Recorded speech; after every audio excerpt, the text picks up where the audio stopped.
Bien, Dios les bendiga, buenos días. Eh, es un inmenso privilegio el poder compartir en medio de esta congregación. Gracias al Señor por utilizar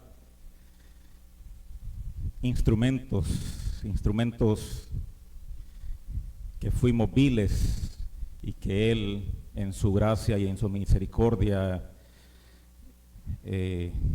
nos transforma y nos utiliza para su gloria, para llevar su palabra.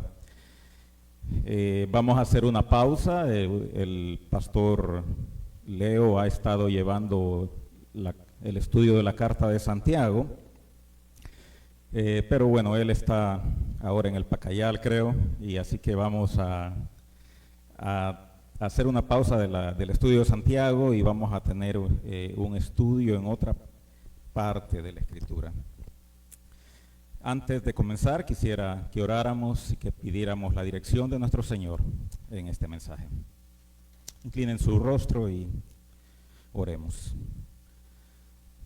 Padre, gracias por este día, gracias porque nos permitiste abrir nuestros ojos, nos permitiste, Señor, disponer, congregarnos, disponer, buscarte, Señor, disponer, ver a otros hermanos en la fe, Señor, y adorarte juntos, Señor, reunirnos juntos para escuchar tu palabra.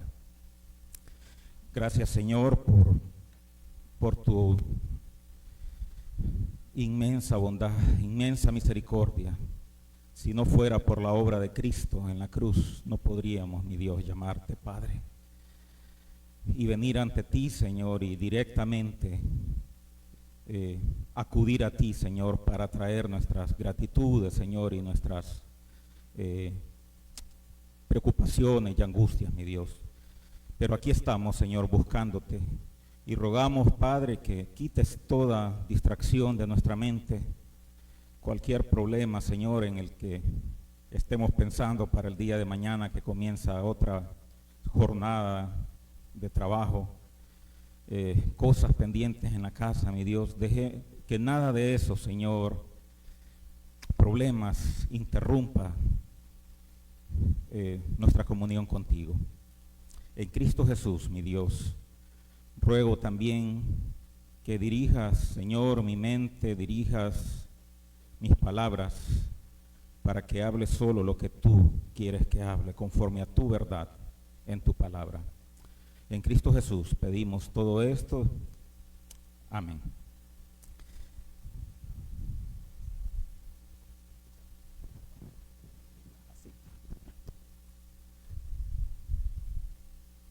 Bien, vamos a estar en Lucas 13, va a ser nuestra lectura, Lucas 13 del versículo 1 al 5.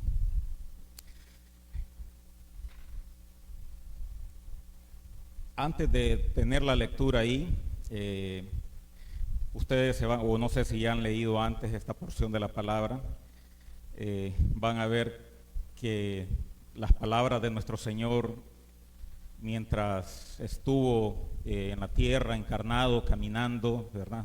En medio, cumpliendo su misión de ir hasta la cruz, sus palabras provocaban profundas reacciones de todo tipo en la gente que lo escuchaba, en la gente a la que él enseñaba, en su auditorio, a la gente que estaba en ese momento escuchándole.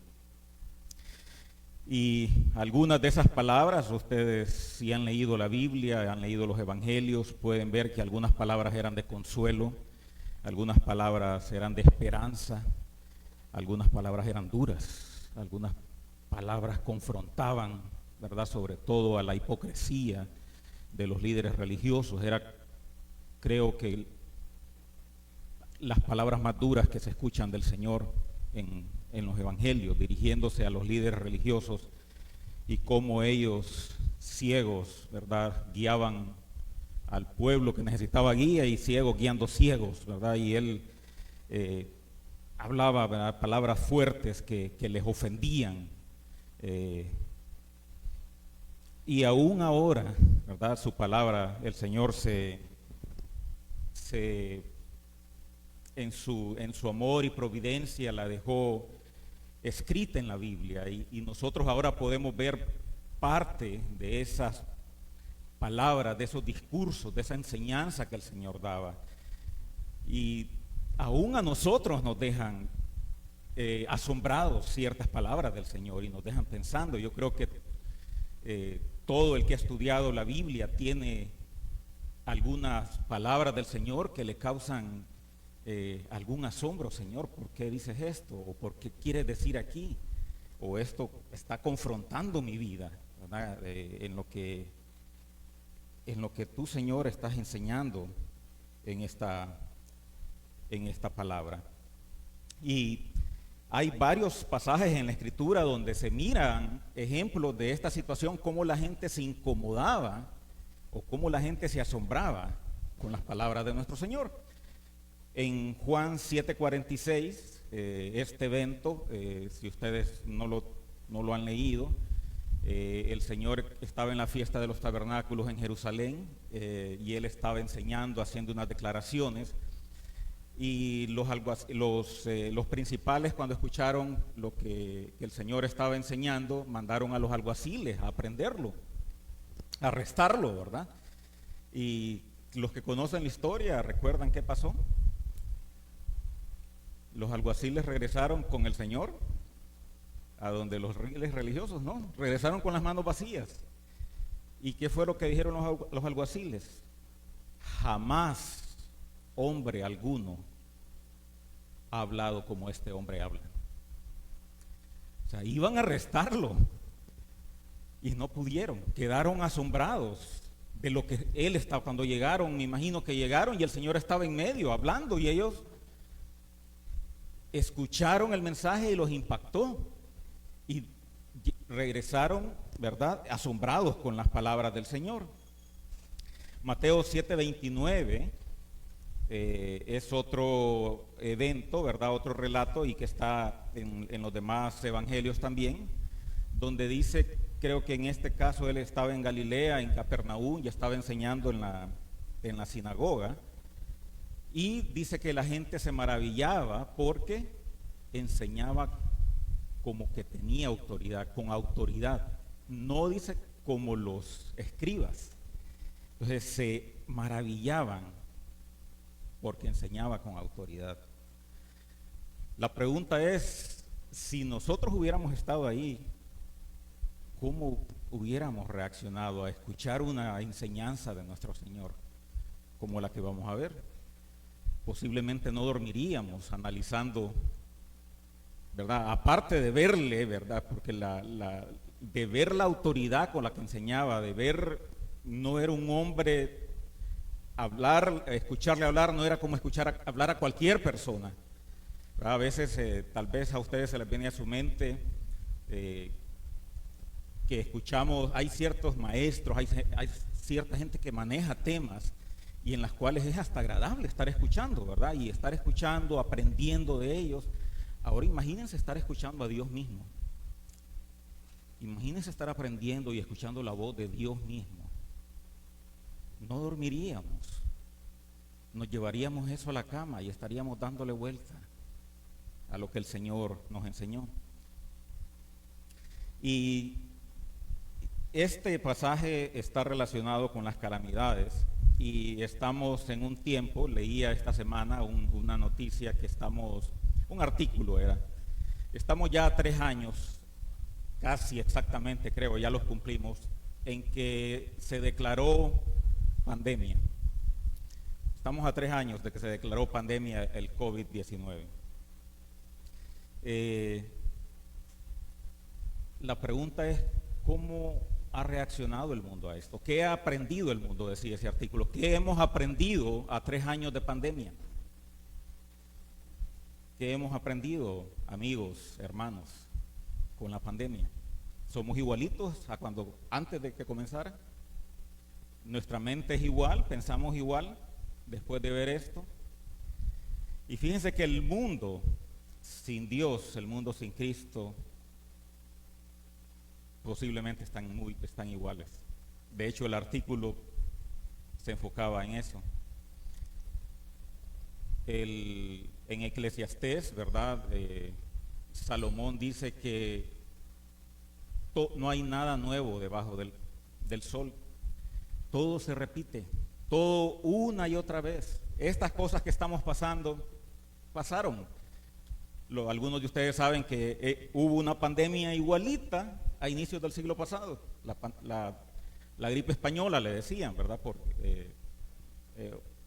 Aunque fue en todo el mundo, le decían española porque solo España le dio importancia a la pandemia. Todas las demás naciones estaban metidas en la Primera Guerra Mundial. Pero vuelve a pasar. Pasamos por otra pandemia. Las guerras. Europa, otro artículo que vi es: los europeos están lamentándose. Creímos que Europa no iba a volver a pasar por esto. Creímos que éramos civilizados. Y miren lo que está pasando en Europa, en el mero Europa. No logran ellos entender cómo no hemos aprendido, cómo el mundo no aprendió, y estar otra vez al margen o a las puertas de un evento, de un conflicto que se puede hacer más grande aún y que no se le mira, ¿verdad? No se mira solución, ni del lado del invasor, ni del lado del que ha sido invadido. Ninguno cede. Así que las cosas vuelven y vuelven y vuelven. Hay calamidades, hay guerras, hay accidentes, hay injusticias. La pregunta es: ¿cómo reaccionamos ante las calamidades? ¿Cómo reaccionamos ante los accidentes? ¿Cómo reaccionamos ante las injusticias de otros hombres? Y permítanme, hermanos, vamos a tomar un poquito de agua.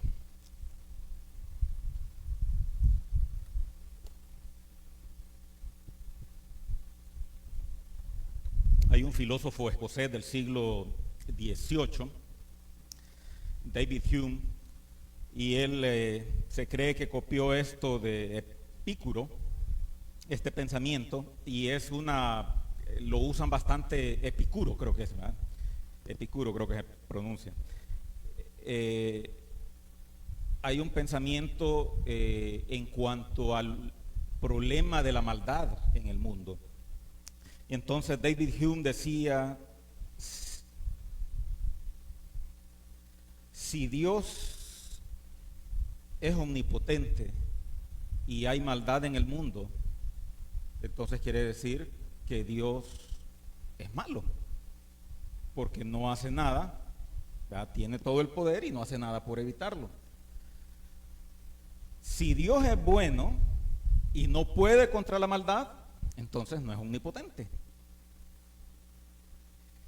Ahora, si Dios es bueno y es omnipotente, como los cristianos dicen y como lo dice la Biblia, y hay maldad en el mundo, entonces ¿existe uno o existe el otro?, dice él. Y la maldad existe, entonces quiere decir que no existe Dios. Esa fue la conclusión que él llegó. Y fíjense que algunos creyentes tienen cierta variación en este pensamiento. Podría decir: bueno, no soy quien para juzgar, pero no sé si en realidad son creyentes o si en realidad hay una crisis de fe. Pero me he topado con gente que piensa que el mal es algo que el Señor no puede controlar, ¿verdad? Que es algo fuera del alcance del Señor. Y no es así. Si vemos en la Biblia, en ningún momento está ese pensamiento o esa figura de que el Señor no pueda lidiar con algo. Es más, es todo lo contrario. En toda la palabra vemos que el Señor, no hay nada imposible para Él. No hay nada imposible para Dios, dijo nuestro Señor Jesús. Hablando tal vez del milagro más difícil, que es cambiar la mente del hombre y el corazón del hombre. No hay nada difícil para Dios, dice. O sea, no hay tampoco Es imposible para el Señor controlar el mal, pero entonces, ¿por qué hay mal en el mundo? Y este relato de Lucas 13, del 1 al 5, fíjense que es una jornada, pareciera que es una jornada larga. Si ustedes van desde Lucas 11, Lucas 11:1 o Lucas 11:14 posiblemente, es una serie de eventos en las cuales el Señor está enseñando. Y hubo un momento en que lo invitaron a comer incluso unos fariseos, unos líderes religiosos. Luego sale de ahí, comenzando el capítulo 12. Si se fijan en el capítulo 12, primer versículo, no termina ese día.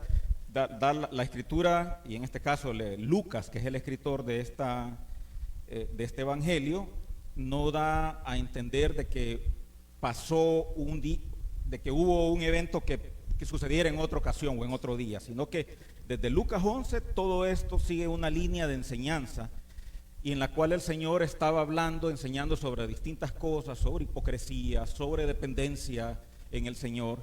Y mientras él enseñaba, lo interrumpían, ¿verdad? Hubo en Lucas 12, alguien le interrumpe diciéndole que su hermano no quería compartir la herencia. Y bueno, y sigue hablando el Señor, sigue enseñando. Después lo interrumpe Pedro, y el Señor, bueno, contesta y sigue enseñando. Al final del capítulo 12, si se fijan, está hablando de, vamos a ver, perdón, perdí Lucas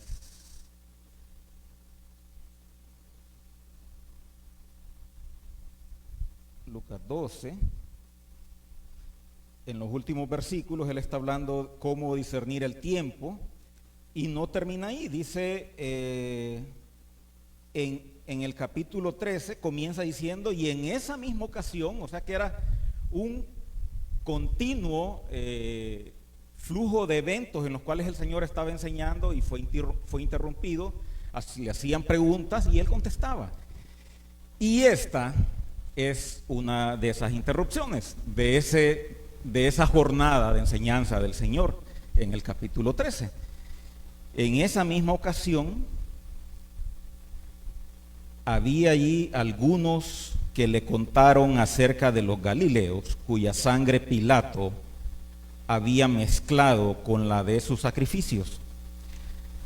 Respondiendo Jesús les dijo: ¿pensáis que estos galileos son más pecadores que todos los demás galileos porque sufrieron esto? Os digo que no, al contrario, si no os arrepentís, todos pereceréis igualmente. ¿O pensáis que aquellos 18 sobre los que cayó la torre en Siloé y los mató eran más deudores o más culpables, se podría traducir esa palabra, que todos los hombres que habitan en Jerusalén?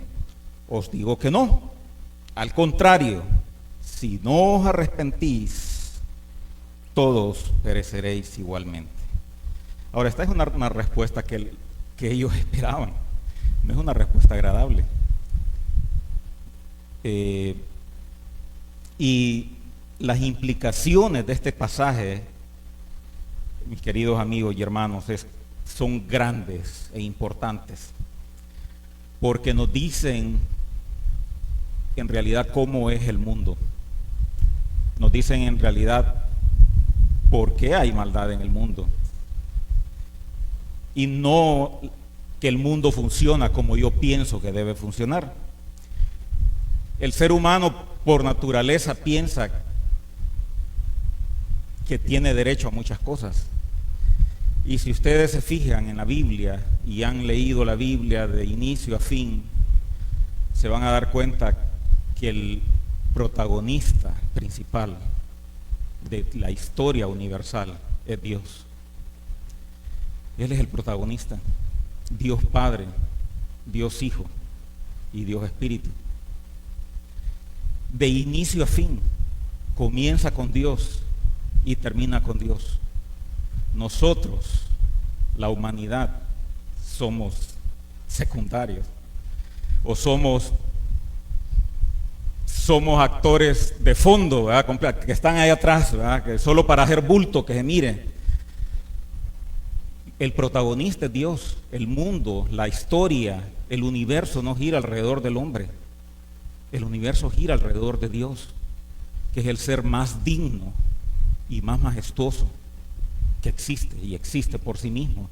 Nosotros somos criaturas, somos producto de su obra, y en especial los hijos de Dios somos recipientes de su amor, pero el protagonista es Él. Pero el ser humano tiene esa idea de que tiene derechos en la existencia y en su vida, de que por alguna razón, si no creen en Dios, ellos piensan a veces en el universo o la vida les debe algo.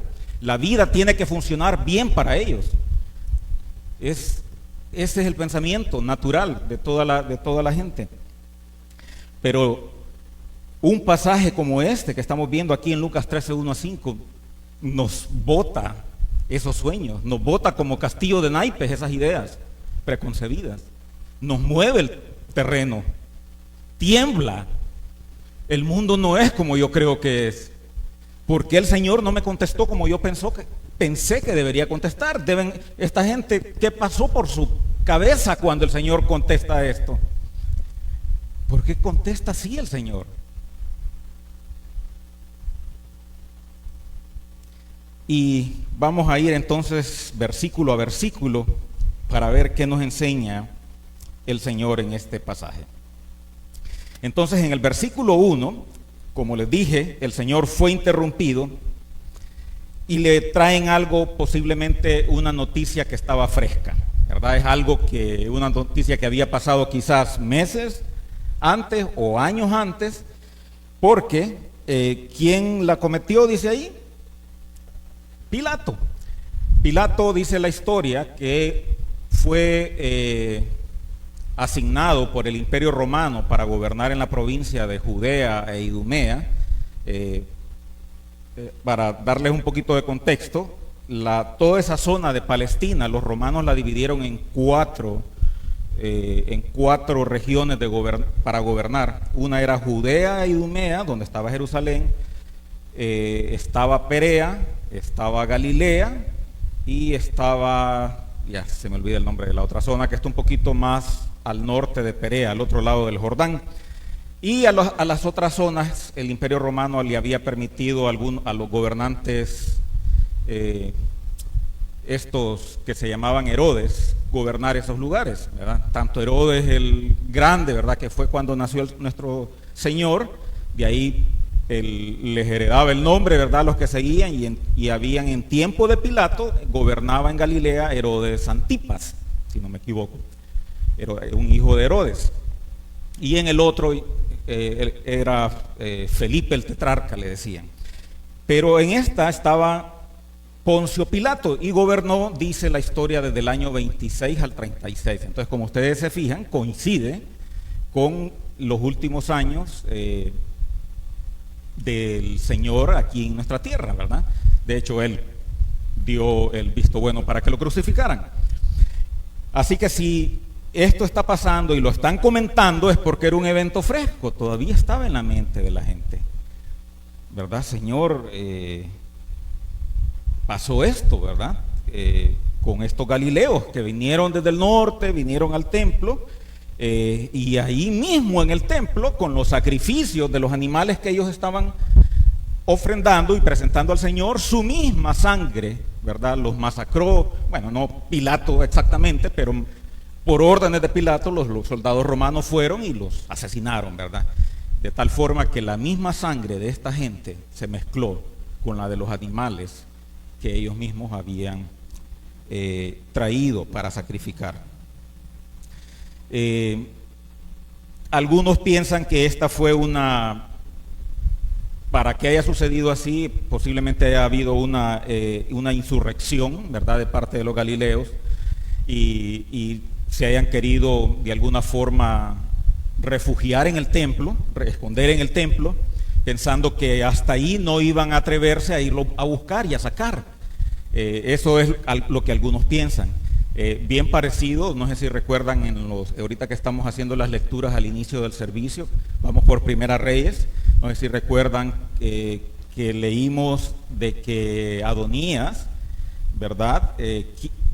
Quiso tomar el reinado, ¿verdad? Que le correspondía a Salomón, y recuerdan eso, y que hizo Adonías, se fue a esconder, dice, al templo, dice que se colgó de los cuernos del altar, estaba en el templo pensando, bueno, aquí Salomón no va a venir a matarme, ¿verdad? O no va a mandar a nadie que me saque del templo. Y no lo hizo Salomón, ¿verdad? Tuvo misericordia de él, tuvo compasión, ¿verdad? Pero a estos no les sucedió igual, ¿verdad? Pilato no reaccionó igual, ya lo podemos ver. Sí entró al templo y sí los mató. Y ahora Pilato, aún este evento que se relata acá, solamente está aquí en Lucas, no está registrado en ningún otro lugar, pero no está fuera bueno, si está en la Biblia es real, pero está respaldado también por otros datos históricos, es lo que quiero decir. Hay otros escritores como Flavio Josefo, que era judío, donde dice que Pilato pasaba en mucha tensión con los judíos.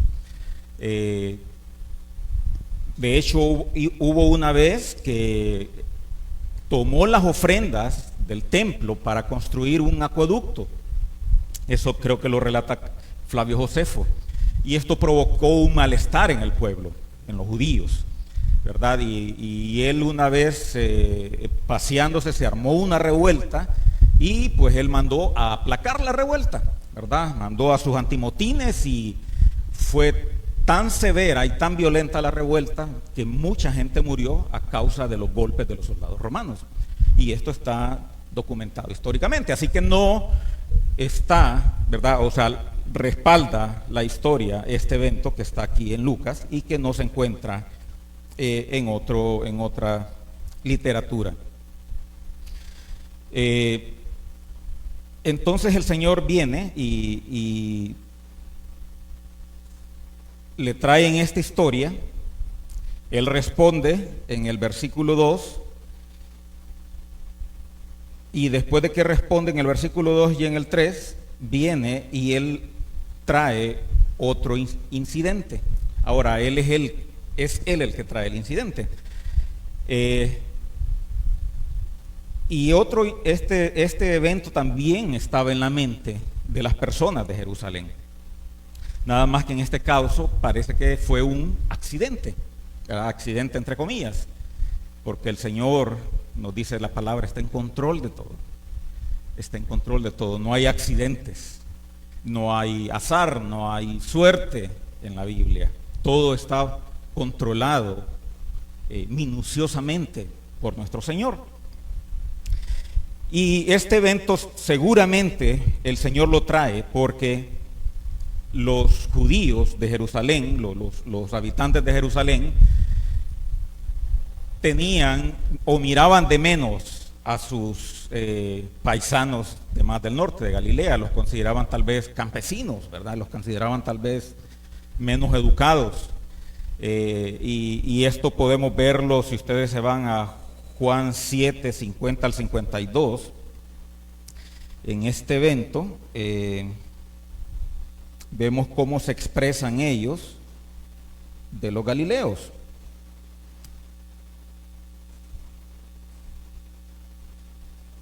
Es el mismo evento que vimos de los alguaciles, ¿verdad? Donde vienen ellos y regresan con las manos vacías, no pudieron atrapar al Señor, ¿verdad? Porque dice, nadie jamás ha hablado como este hombre, nunca nadie ha hablado como este hombre, y entonces los alguaciles regresan y los alguaciles son regañados, ¿verdad? Y después viene y Nicodemo, muy valientemente, viene y dice Nicodemo, el que había venido a Jesús, ya había pasado su cita con el Señor. Recuerdan, si han leído la Biblia, Nicodemo le visita en secreto, ¿verdad? Y el Señor trata con Nicodemo y habla con él del nuevo nacimiento, ¿verdad? Y le dice, tienes que nacer de nuevo para ver el reino de los cielos. Y aquí Nicodemo viene y dice que era uno de ellos, les dijo: ¿acaso juzga nuestra ley a un hombre a menos que le oiga primero y sepa lo que hace? Defendiendo al Señor. Respondieron ellos y le dijeron: ¿es que tú también eres de Galilea? Investiga y verás que ningún profeta surge de Galilea. Entonces, si se fijan, había una discriminación, ¿verdad? Los miraban de menos a los galileos. Nada bueno ha salido de Galilea, dicen. Ningún profeta ha salido de Galilea. Y estaban tan ciegos que, si ustedes ven, sí hay profetas que salieron de Galilea. Como Amós, creo que Nahum fue uno de ellos.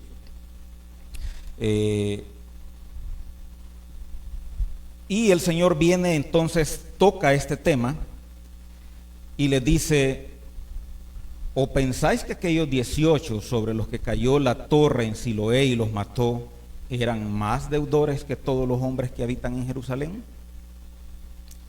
Entonces viene y les trae algo que a ellos ya les toca también, ¿verdad? También pasa en Jerusalén, ¿verdad? Cayó una torre, posiblemente una obra en construcción, estaba mal, tenía algún problema, algún mal diseño, del cual el Señor tuvo control también, y la torre cayó sobre transeúntes, sobre gente que iba pasando. No dice nada más de ellos, gente que no estaba haciendo nada malo, no estaba haciendo tampoco, simplemente no estaban haciendo nada, iban pasando, no estaban en el templo como los galileos, pero les cayó la torre y los mató a los 18. Ahora enfoquémonos en las respuestas del Señor. Las respuestas son casi idénticas. Si se fijan, el 3 y el 4 es bien parecido a lo que responde en el 5. Os digo que no, al contrario, si no os arrepentís, todos pereceréis igualmente. Y en el versículo 5 vuelve a decir: os digo que no, al contrario, si no os arrepentís, todos pereceréis igualmente. Así que en la respuesta del Señor vamos a enfocarnos en 4 palabras que Él viene y responde. Si se fijan, la pregunta lleva algo implícito. En la teología judía, y aún en mucha teología popular, ahora en las afueras, en las calles, había como una fórmula en la mente de ellos, en la forma en que la gente moría y en su relación con Dios, según ellos. Según ellos, la forma de morir era proporcional al pecado de la persona que moría. La forma en que moría, si era, qué sé yo, trágico, ¿verdad? Algo despedazado por fieras, qué sé yo, o asesinado por soldados, era porque había cometido algo grande. Y esto lo podemos ver en la Biblia, que así pensaban, ¿verdad? Incluso desde el Antiguo Testamento. Recuerdan los que han leído Job, ven que sus primeros amigos que llegan a aconsejarle, ¿verdad? De hecho, el que le aconseja mejor fue el menor de todos, Eliú, que llega al final. Pero de los amigos primeros, ellos estaban indagando en Job, y si conocen la historia, para darle contexto, ¿verdad? No asumiendo que todos la conocen, Job pierde todo, ¿verdad? Pierde todo, pierde su familia, pierde sus hijos, pierde sus pertenencias en un transcurso corto de tiempo, debido a la soberanía de nuestro Señor, debido a que el Señor estaba probando algo. No era porque Job había cometido algo.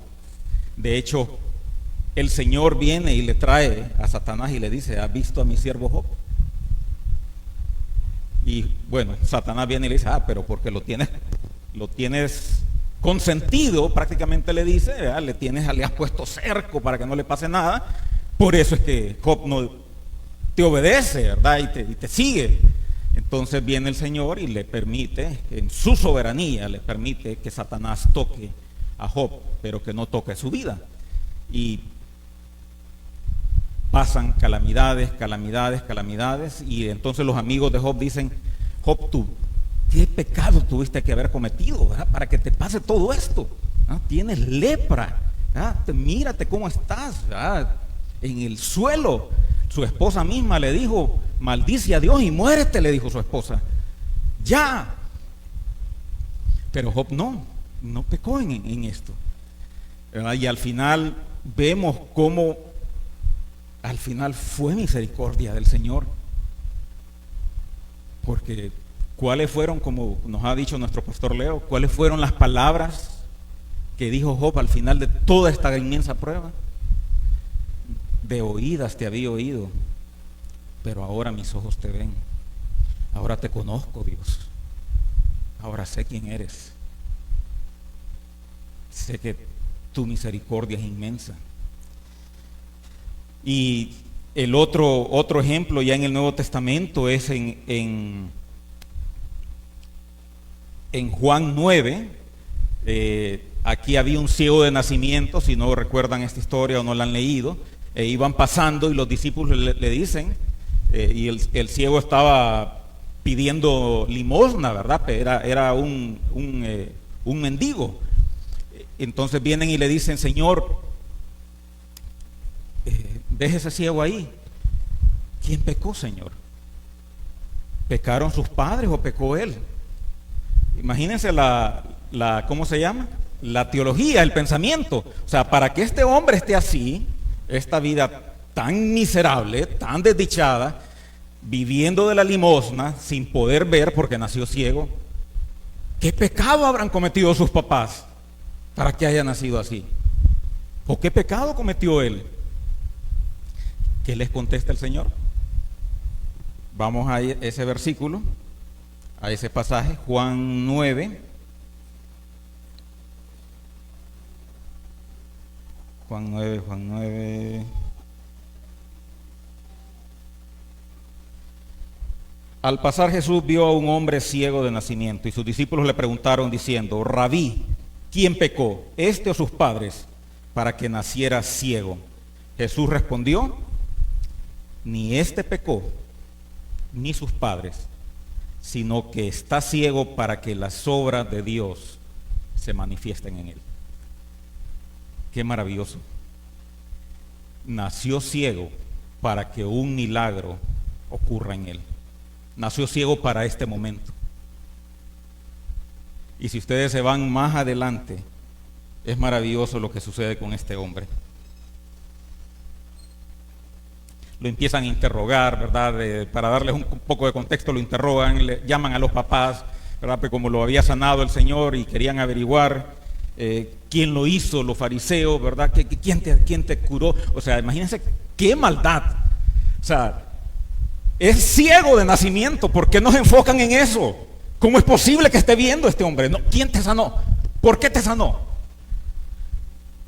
¿Cómo podemos llegar? ¿Cómo puede el hombre llegar a ser tan malo, tan egoísta, tan orgulloso y no ver lo obvio? Y entonces lo interrogan, llaman a los papás y los papás con miedo, pues porque estaban prácticamente los estaban juzgando. Pues ya es adulto, pregúntenle a él sabe responder. ¿Por qué nos preguntan a nosotros? A él lo sanó, él ya puede dar respuesta, no es un niño. Y entonces el ciego responde, ¿verdad? Y los confronta. Pero después él viene y se encuentra con el Señor. Jesús oyó decir en el versículo 35 que lo habían echado fuera y hallándolo le dijo, ¿crees tú en el Hijo del Hombre? Él respondió y dijo, ¿y quién es, Señor, para que yo crea en él? Jesús le dijo, pues tú le has visto. Fue lo primero que vio al que lo había sanado. Y el que está hablando contigo, ese es. Entonces dijo, creo, Señor, y le adoró. Qué evento más bonito, qué maravilloso. ¿Por qué nació ciego este hombre? ¿Por qué le pasó esta calamidad? Porque era una cita con Dios. Era una cita con el Señor. Y esto lo vamos a ver a través del estudio de este pasaje. que eventos como las calamidades son oportunidades de arrepentimiento. Son oportunidades de arrepentimiento para los testigos de esas calamidades. Entonces estaba esta forma de pensar, ¿verdad? Tuvieron que haber cometido un pecado grande para que murieran de esta forma. Pero viene el Señor y es Dios, y ellos no lo dicen, pero lo están pensando, y el Señor, que puede ver todo y que puede ver lo que están pensando, puede ver que está en sus mentes, viene y les contesta a los pensamientos que no habían expresado. ¿Pensáis que estos galileos eran más pecadores que todos los demás galileos porque sufrieron esto? Entonces, Jesús responde con un no absoluto. Viene y les dice, os digo que no es un no contundente. No, no, no. Eso que están pensando es incorrecto. Están completamente equivocados. Lo que están pensando no es así. ¿Acaso ustedes creen que ustedes son mejores que ellos o que los que murieron? ¿Acaso es eso lo que están pensando? Les dice el Señor. ¿O acaso piensan que ustedes escaparon del juicio ya? Son las palabras posiblemente que el Señor está diciéndoles y que les está transmitiendo a estas personas. Sus pecados, les dice. Todos pereceréis igualmente. Con estas palabras lo que les está diciendo, porque la pregunta de ellos es, lo que había en el pensamiento de ellos es que el pecado de ellos era grande. Entonces lo que el Señor está dándole con estas respuestas es, no, los pecados de esta gente no eran así de grandes. Los pecados de esta gente no eran así de extraordinarios. Eran pecados normales, como los de ustedes.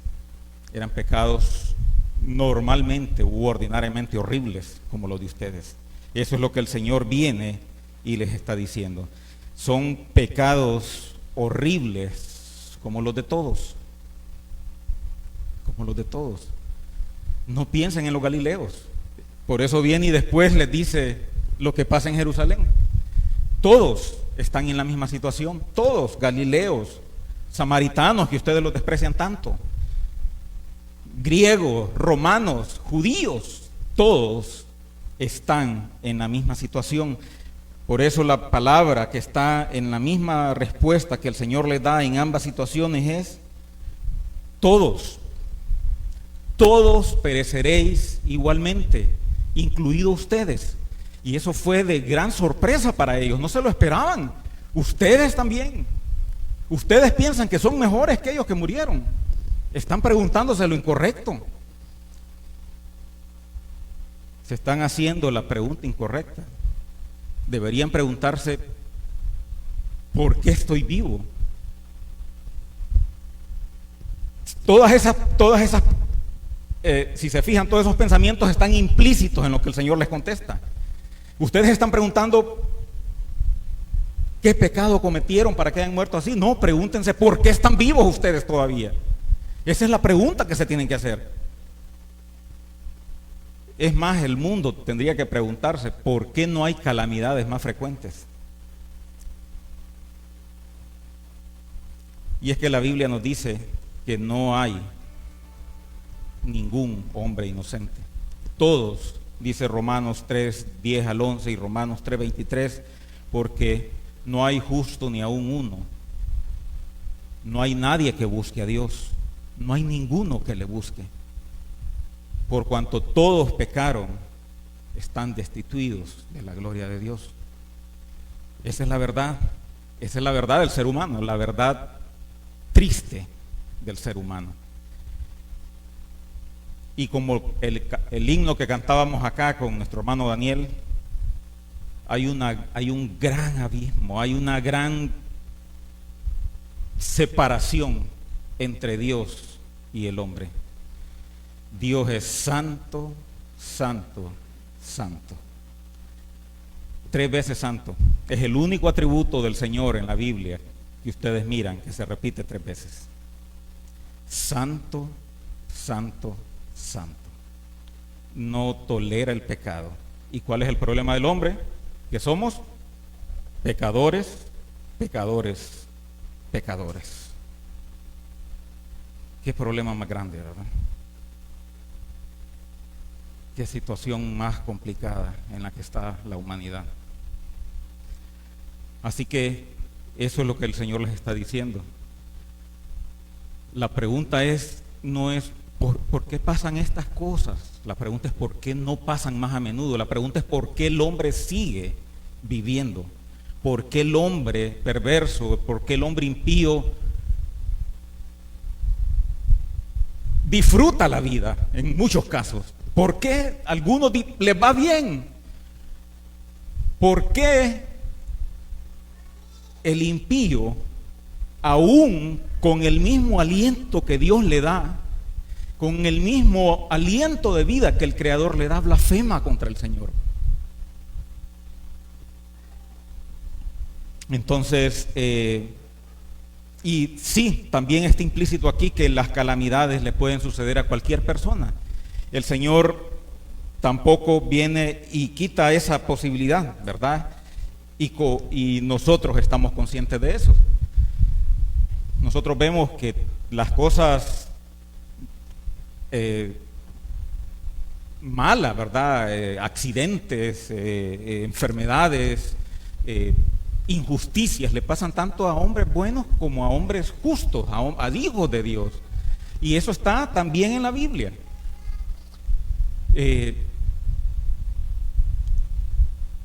Miren nuestros primeros hermanos cristianos, cómo lo que pasaba con ellos por la persecución del Imperio Romano. O sea, si les hubieran predicado, imagínense el evangelio de la prosperidad que hay ahora, los primeros cristianos, no hubiera habido cristianismo. Pues cómo se hubieran explicado ellos que los tiraban a los leones y que los pusieran de antorchas en medio de Roma. O sea, ¿esto es la vida cristiana?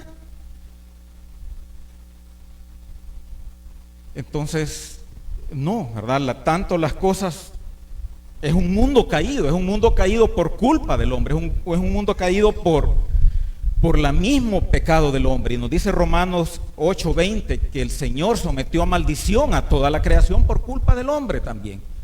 Toda la creación igual está sometida a vanidad, dice, a ningún propósito, es lo que quiere decir ahí en Romanos 8:20. La creación por culpa de la desobediencia del hombre. Y la creación, dice, también está esperando, dice, ser redimida y ser liberada, ¿verdad? Cuando ya se manifiesten los hijos de Dios. Pero esto le pasa tanto a hombres buenos como a malos. Cristianos mueren en aviones. Hay aviones que llevan tanto hijos de Dios como impíos. Y el avión se viene abajo y se mueren todos. El cáncer no anda pensando, no anda viendo si soy hijo de Dios o no. La pandemia acaba de pasar. ¿Cuántos seres queridos habrán muerto, ¿verdad? Entre nosotros? ¿Cuántos amigos que tenían una vida fructífera, una vida de obediencia al Señor? Sin embargo, murieron. Pero hay una diferencia, mis hermanos, y la vamos a ver más adelante. La muerte nunca es una tragedia para los hijos de Dios. La muerte no es tragedia para los hijos de Dios. Pero si no soy hijo de Dios, sí es una tragedia. Sí es una tragedia horrible. La siguiente palabra es igualmente. Ahora, ¿qué quiere decir con igualmente el Señor? Obviamente no quiere decir que iban a morir igualito, ¿verdad? Que les iba a caer una torre o que los iban a masacrar los soldados romanos en el templo. No está diciendo eso. O tampoco quiere decir que si venían y se ponían a cuentas de Dios que nunca iban a morir. Obviamente no les está diciendo eso. Entonces, ¿qué les está queriendo decir el Señor con igualmente? Entonces, si se fijan en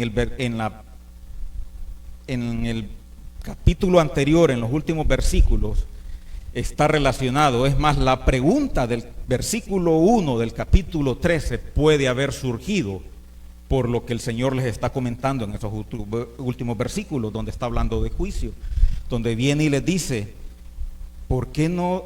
Dice, cuando ves una nube, dice, que se levanta en el poniente, dice, al instante decís, viene un aguacero, y así sucede, dice, y cuando sopla el viento del sur, decís, va a ser calor. Hipócritas, dice, saben examinar el aspecto de la tierra y del cielo, entonces, ¿por qué no examináis este tiempo presente? ¿Y por qué no juzgáis por vosotros mismos lo que es justo? Porque mientras vas con tu adversario para comparecer ante el magistrado, procura en el camino arreglarte con él. No sea que te arrastre ante el juez y el juez te entregue al alguacil y el alguacil te eche en la cárcel. Te digo que no saldrás de ahí hasta que hayas pagado aún el último centavo. Esta es una analogía de juicio para el pueblo de Israel. Y no solamente para el pueblo de Israel, sino para toda la humanidad. Lo que les está diciendo es, mientras hay tiempo, ponte a cuentas con Dios. Es lo que les está diciendo el Señor. Entonces, esto está relacionado con la pregunta, con la palabra igualmente. ¿Por qué? ¿Qué es lo que quiere decir? Si no se arrepienten, no es que no van a morir, ni que van a morir igual que ellos. Lo que va a suceder es que va a haber una muerte inesperada y no van a estar listos. La muerte los va a tomar por sorpresa y se van a tener que presentar ante su juez, ante su creador, y no van a estar preparados. Eso es igualmente. A eso se refiere con igualmente. Si no se arrepienten, ustedes no saben cuándo van a morir, les dice. Igual que nosotros aquí, hermanos. Nadie sabe cuándo va a morir. No sabemos el día, no sabemos cuál siguiente paso el Señor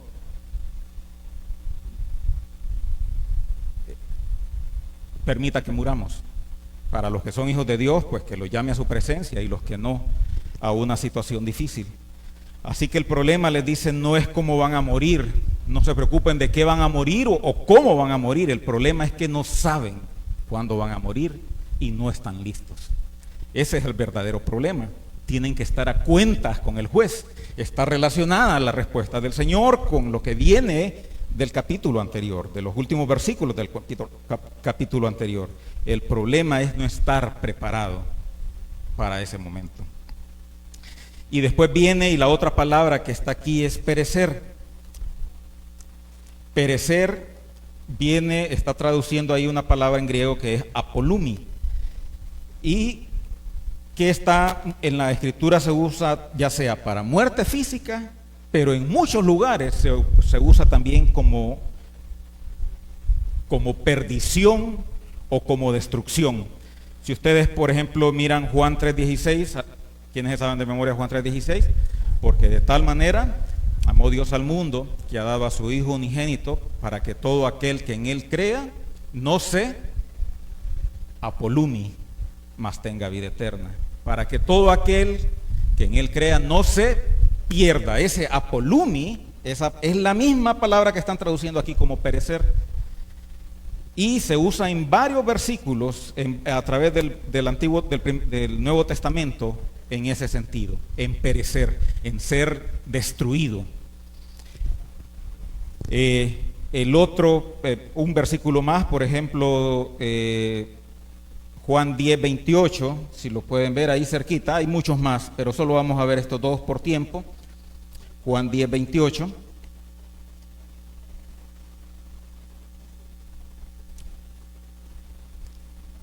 Y yo le doy vida eterna, hablando de sus ovejas. Mis ovejas oyen mi voz y yo las conozco y me siguen. Y yo les doy vida eterna y jamás apolumi, y jamás perecerán. Entonces, si se fijan, no apolumi, en este caso perecer, no es muerte física, sino que es lo que sucede después de la muerte si no estoy a cuentas con Dios. Es muerte eterna.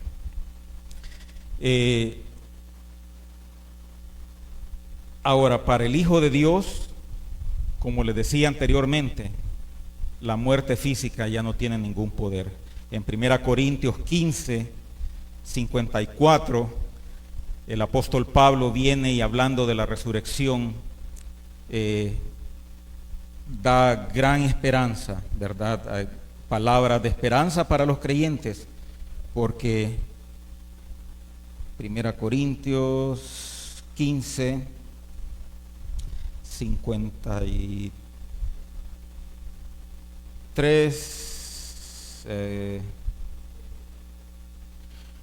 dice 54, porque cuando esto corruptible se haya vestido de incorrupción y esto mortal se haya vestido de inmortalidad, entonces se cumplirá la palabra que está escrita: devorada ha sido la muerte en victoria. ¿Dónde está, oh muerte, tu victoria? ¿Dónde, oh sepulcro, tu aguijón? Esa es la realidad de los hijos de Dios, mis hermanos. La muerte ya no tiene ningún poder para los hijos de Dios.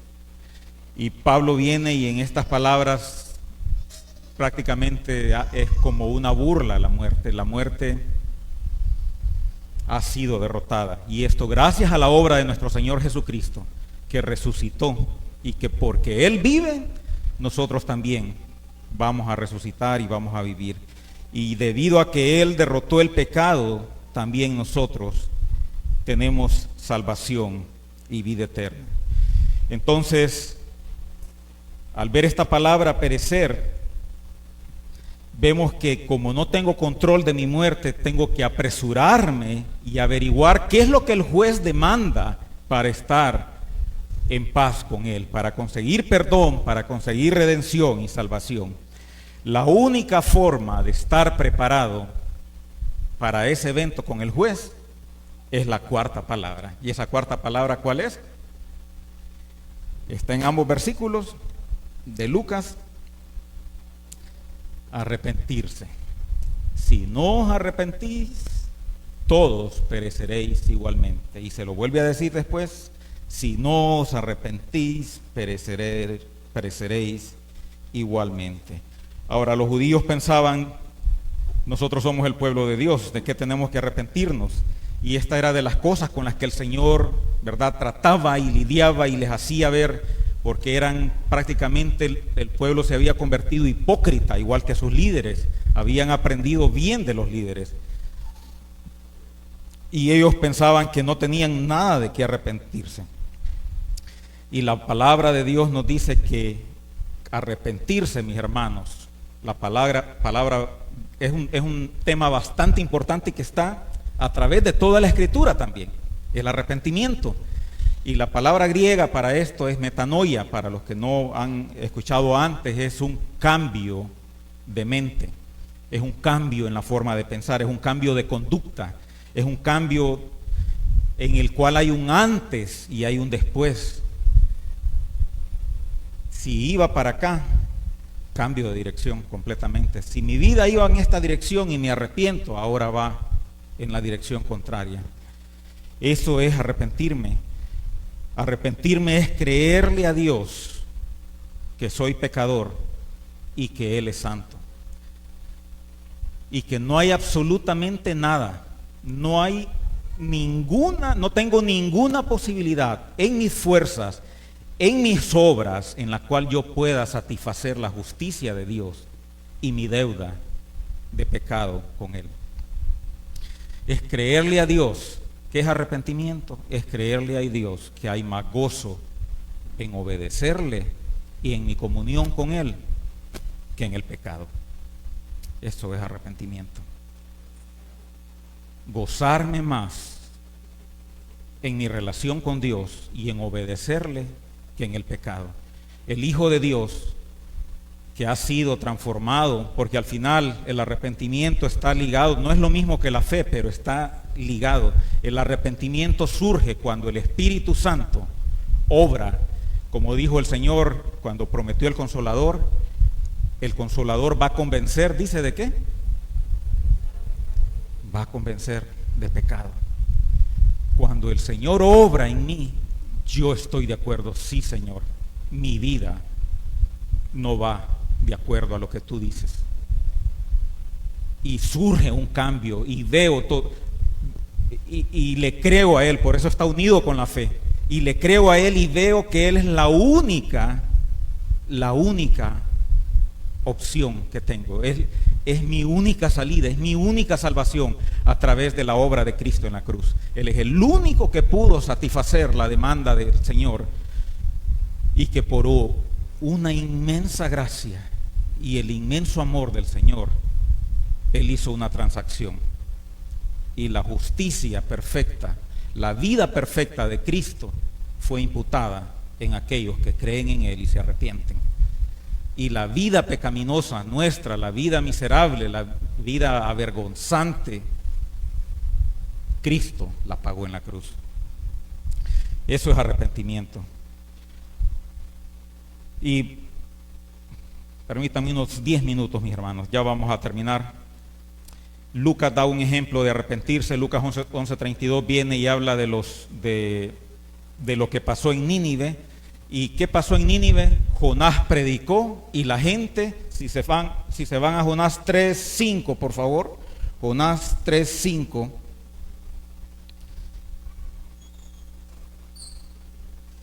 Vamos a ver, Jonás 3:5.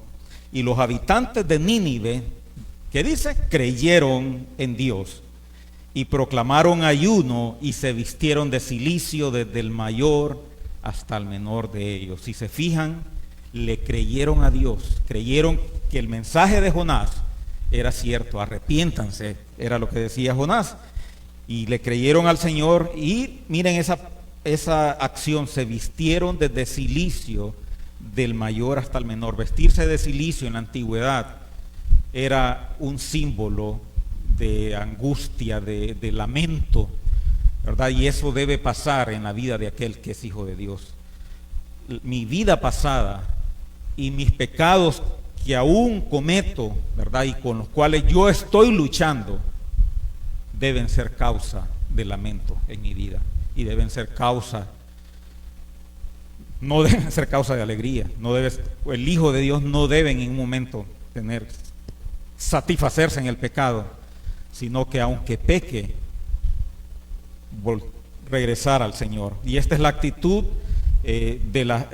vemos cómo esta gente de Nínive nos hace ver lo que significa el arrepentimiento. Ahora, este mensaje, mis hermanos, les puede parecer a ustedes severo, ¿verdad? Parece severo. Si alguien lo escucha, lo lee por primera vez, es un mensaje duro. Son de esas palabras que dejaban pensando a la gente. Son esos mensajes que el Señor hablaba y dejaba pensando a la gente. Pero hay dos formas de ver lo que el Señor está diciendo acá. Uno es como lo mira según el mundo, según el pensamiento del mundo, y según el pensamiento del mundo es severo, es desproporcionado. Qué tremendo es Dios. ¿Por qué se molesta tanto por unos pecados? Pero el otro punto es, al ver la palabra, el punto bíblico, al ver quién es Dios y quiénes somos nosotros, este mensaje, mis hermanos, está lleno de mucha misericordia. Lo que hay aquí en Lucas 13, del 1 al 5, es pura misericordia. Es misericordia. Si ustedes siguen leyendo en los siguientes versículos, viene y les da la parábola de la higuera estéril. Y entonces viene, y aunque está dirigido al pueblo de Israel en ese momento, está dirigido a todo el mundo. El Señor viene y les dice que hay un dueño, ¿verdad?, de un terreno, y en el terreno hay una higuera, y él va a buscar fruto. Ha ido a buscar fruto por 3 años y no ha encontrado nada. Y se supone que la higuera da fruto todo el año.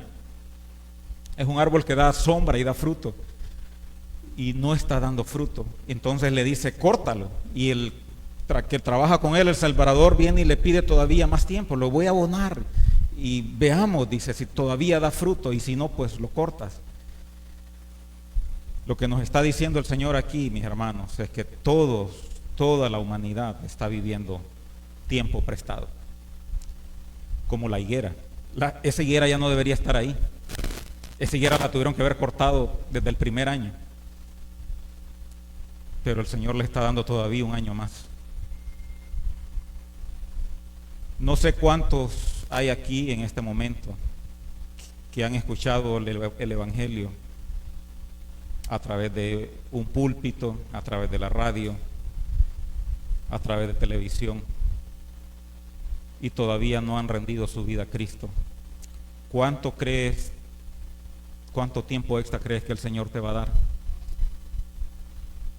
Como en los partidos, ¿se han fijado?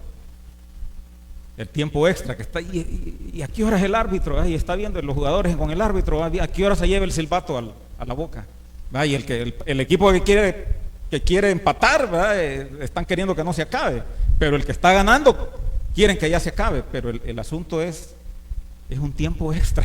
Ese tiempo no debería existir. La higuera estaba con tiempo prestado, y la figura aquí, estimados amigos y hermanos, la humanidad está en tiempo prestado. La humanidad, mis hermanos, con lo que está diciendo aquí este mensaje del Señor, es: la humanidad está sumergida en gracia. Respiramos gracia. No deberíamos. El Señor no tiene obligación, no tiene ninguna obligación, no tenemos ningún derecho a estar con vida. Es lo que dice la palabra de Dios. Pero a través de toda la Biblia, otro atributo del Señor que se repite y se repite y se repite una y otra vez, ¿cuál es? Que Dios es misericordioso, que Dios es rico en misericordia, que Dios es paciente. No debería el pecador ni siquiera estar vivo, ni siquiera llegar a los 15, a los 20, a los 30 años. Hay pecadores que tienen vidas largas y hacen tanto mal y blasfeman y nunca se arrepienten. Entonces la pregunta es: ¿cómo es que el Señor permite que sigan con vida? Esa es la pregunta desde el punto de vista bíblico. La respuesta es: porque Dios es misericordioso. Cada mañana sus misericordias son nuevas. Cada mañana que te despiertas y no has venido a Él, es otro día de oportunidad que tienes, estimado amigo. Otro día. No debería. El Señor no está obligado. No hay nada que lo obligue. Si el Señor muere toda la humanidad, no sería injusto, sería justo, porque todos están condenados. Pero como también en sus atributos está que Él es misericordioso, que Él es bondadoso, que Él es amoroso, por eso es que nosotros somos salvos. Por eso es que hay gente que el Señor, que está escuchando el Evangelio una y otra vez y no vienen a arrepentimiento, porque el Señor es paciente. Pero no debería ser así. Y el ser humano fácilmente las cosas que son por gracia, o sea que no nos merecemos y se nos son dadas, tendemos a demandarlas y las tomamos por sentado, las damos por sentado. El pastor Sproul ha sido un ejemplo para que entendamos esto. Él fue maestro, mientras estuvo con vida fue maestro de un seminario, y en los primeros años él dice que daba clases a los que venían saliendo del colegio y estaban en las primeras clases de universidad, y él venía y les daba 3 trabajos durante el periodo, y les decía: ok, tal fecha me van a entregar el primer trabajo, tal fecha me van a entregar el segundo y tal fecha el tercero durante el periodo. Y en una clase llegó la fecha de la primera entrega y habían fallado un 10% de la clase. Y entreguen sus trabajos, por favor, pásenlos aquí al escritorio, y él se fijó que faltaban. Bueno, ¿qué pasa con los demás trabajos? Pastor Sproul, maestro Sproul, mire que estamos haciendo la transición entre colegio y universidad, por favor, compréndanos, ¿verdad? Denos unos días más para entregarle el trabajo. Está bien, les dice el pastor. Bueno, tienen 2 o 3 días más, entréguenmelo tal fecha. Pasó la entrega del segundo trabajo y ahora fueron más los que faltaron en entregar el trabajo a tiempo. Y bueno, ¿y dónde están los demás trabajos?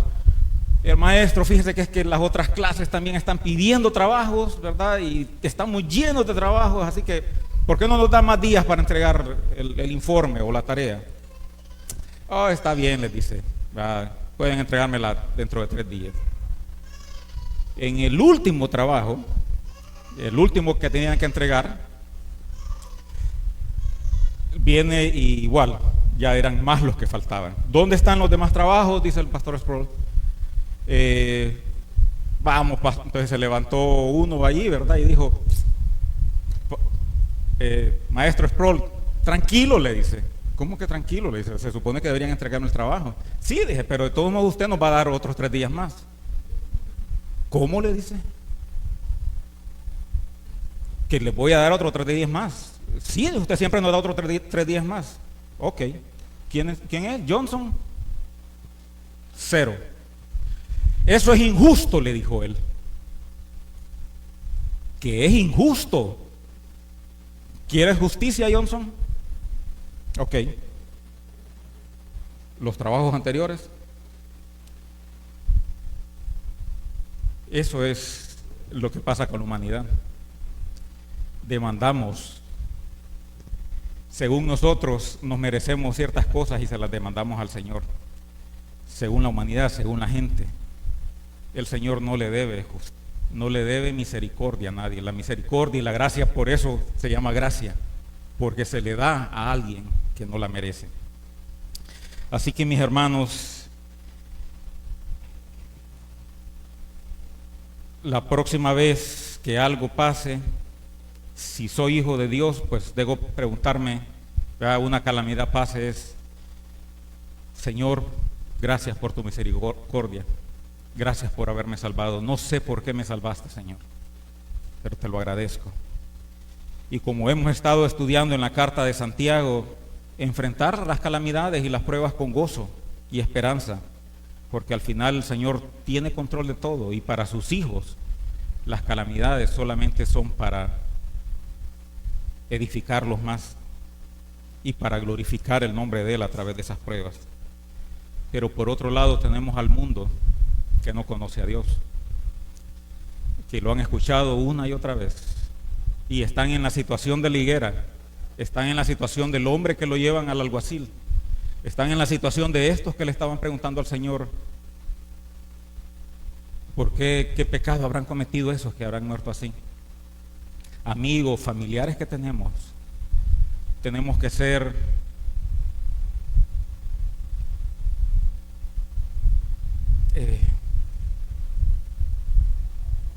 insistentes, mis hermanos. Tenemos que ser más insistentes en compartir el Evangelio, porque es trágico lo que va a pasar si la gente no está preparada para enfrentar al juez.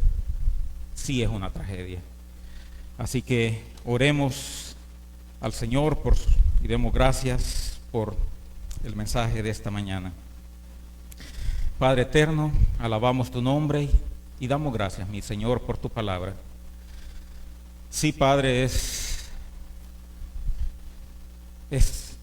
palabra fuerte a veces, palabra que nos confronta, palabra difícil.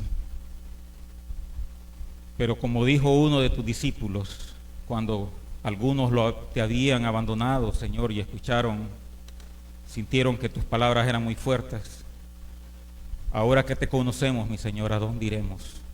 Solamente tú tienes palabras de vida. Y gracias, Señor, gracias por esas palabras de vida, porque en realidad son de misericordia, Padre, son para llevarnos a ti, son para darnos cuenta que este mundo es pasajero, que todo va a pasar y la edad venidera, Señor, va a ser eterna. La edad venidera va a ser eterna, ya sea gozando, Señor, de tu presencia, de tu amor, de tu bondad, o de una muerte eterna. Que esta urgencia, Señor, en la cual está nuestros seres queridos, nuestros amigos, nuestros compañeros, Padre, nos haga, Señor, en ser más insistentes, Señor, con el mensaje del Evangelio para ellos. En Cristo Jesús lo pedimos y damos gracias. Amén.